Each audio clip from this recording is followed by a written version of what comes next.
আলসেমি ভাতা নামে একটা ভাতা এখন চলমান রয়েছে। প্রায় 100 থেকে 200 লোক সারাদিন কাজ করেন।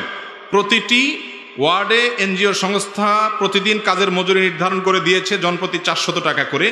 দিন শেষে মজুররা মজুরি পায় 300 টাকা করে, কারণ দিন শেষে 400 টাকা মজুরি থেকে 100 টাকা জনপ্রতিদিন হাতে তুলে দিতে হয়, যা মাস শেষে 3 লক্ষ থেকে 6 লক্ষ টাকা হয়ে থাকে। অসহায় লোকেরা সারাদিন কাজ করে 100 টাকা। বুঝতে পেরেছি, প্রশ্ন পরিষ্কার। দেখুন, আমাদের সমাজে এই ধরনের কাজ শহরে গ্রামে সব জায়গায় কম বেশি হয়ে থাকে।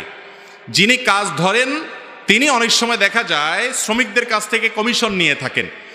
এই কমিশন নেওয়া, এটা যদি শুধুমাত্র তিনি কাজ ধরে দিয়ে কমিশন নেন এবং কাজ ধরার তার দায়িত্বে থাকে, যেমন কথার কথা অনেক লোকের হাউস ড্রাইভার আছে বা কোম্পানির কর্মচারী আছেন, ওই কোম্পানির কর্মচারীর কাজই হলো মানুষকে, তার কাজের অংশ হলো অন্য মানুষকে কাজের জন্য নিয়ে আসা, নিয়োগ দেওয়া।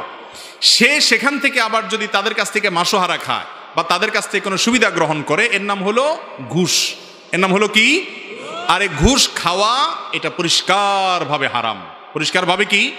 এই ঘুষের ব্যাপারে নবী করিম সাল্লাল্লাহু আলাইহি ওয়াসাল্লাম অভিসম্পাত নাজিল করেছেন। ভাইরে, অন্যায়ভাবে যে টাকা খাবেন, মানুষের হক মেরে খাবেন, গরিব মানুষ কষ্ট করেছে সেখান থেকে 100 করে আপনি কমিশন খাইলেন, অথচ এটা আপনার দায়িত্ব, ডিউটি পালন করেছেন। আপনি ডিউটি পালন করে যে কমিশন খেলেন, আপনি যে হারাম খেলেন, এই হারামটা নিয়েও যেতে পারবেন না, এমনকি খেয়েও যেতে পারবেন না। খেয়ে যেতে পারবে? আমরা যত উপার্জন করি সব নিজে ভোগ করতে পারি? হাতে বুতে ভোগ করবে, হাতে বুতে। আপনি নিজে ভোগও করতে পারবেন না।